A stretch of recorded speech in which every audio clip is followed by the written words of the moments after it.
Welcome. My name is Debbie Savino. I consider it a great privilege to be able to share with you some of what I have learned working with the Financial Education Public-Private Partnership. The materials that I'm giving you, the written portions, are from Financial Fitness for Life, and you'll see another picture of this book at the end of this presentation. My interest in financial education started when I went to a two-day workshop, and there was so much exciting real-life math in what I saw that I was hooked. And so I have been attending different trainings for the last 2 years, and I'm glad that I get to share some of what I've put together with you. This particular presentation is called The Economic Way of Thinking, and I hope I can convey to you that economics is not just about money, but it is actually about everything we do. This particular presentation I put together on a platform called Nearpod. This platform is very user-friendly. I give my students a code. They type in that code and they can follow along with all the slides.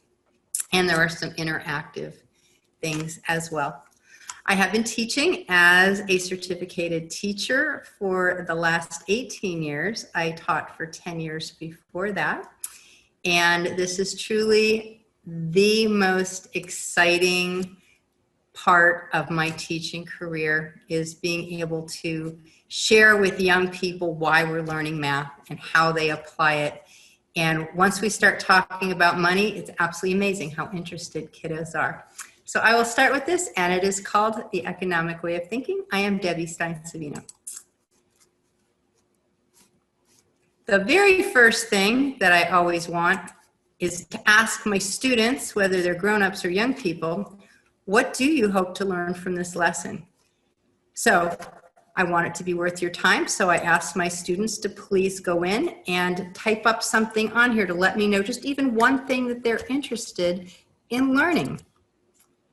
This is a Nearpod feature, and I can say welcome to everybody, or I can throw something in.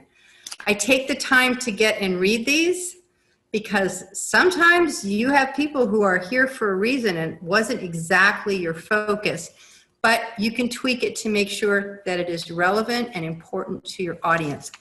My one student for today is asking me, what does economics mean? And how do I get students interested? And so knowing what she wants, knowing what my audience wants, really does help me to make sure that I'm having a relationship with my audience, even if I can't actually see their faces. So we always have to have learning targets, and our learning target will be, I will be able to make decisions based on weighing the opportunity costs of my choices. What is this term? So an opportunity cost is what we forfeit when we choose something we want even more. So do you want to go to dinner, or do you want to go to the movies, and you don't have the money for both? So you have to decide, which one am I going to do? And the opportunity cost is what the other one was. This or that. Can't have both at the same time sometimes. Limited time, space, and money plus unlimited wants mean that people cannot have everything they want, and I want to write in the little box at the same time. Because with careful planning and learning to tailor our wants, we can pretty much have the things that we find to be most important to us. So money is limited. Yeah, this is how we feel sometimes. We want to do something, we look in our bank accounts, and it's like, not right now. So here is an example from Financial Fitness for Life. Because money is limited, people have to make choices. One must decide whether to spend his allowance for snacks or a movie ticket. If he chooses to buy snacks, the opportunity cost is the movie ticket. Limited space. As a mom who raised 7 kiddos that were all about 1.5 years apart, I just love this slide. Space is limited. We have to make choices about space. Maurice must decide whether to put shoes, books, or gym shoes on the shelf in his locker. If he chooses to use the space for books, the opportunity cost is space for all his shoes. And of course, we can all relate to the fact that we have limited time. Sophia must decide whether to finish her math assignment or read a book right after dinner. If she chooses to use her limited time to do the math assignment, the opportunity cost is reading her book. And we all have to work with limited time. Fitness choices. Okay, why is this in under opportunity cost?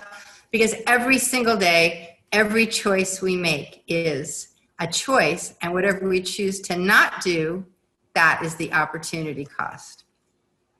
How about food choices? This was an easy one for me, I thought, and then I realized there's a cannoli over there on the side, and where I live, we don't have cannolis. So my opportunity cost would have been 3 days of not eating a whole lot of extra food. Okay, I thought we were talking about money. The point is, with an economic way of thinking, we are looking at everything. We are looking at our time. We are looking at our resources. And of course, we are looking at our money. Every single choice we make is an opportunity cost. If I drive down the road and I am doing the speed limit, then my opportunity cost, I won't get there as fast, but it's way cheaper than the alternative. So this is going to be the first breakout time, and my goal is generally to put young people or grown-ups into groups of 3 to 5 to make sure the younger the group, the smaller the amount of people in each group. And I want all my groups to be able to come up with at least one choice they already have made where they can identify an opportunity cost. It's a little different way of thinking. So I'm going to give a breakout for at least 3 minutes, and then we're going to come back and share our ideas.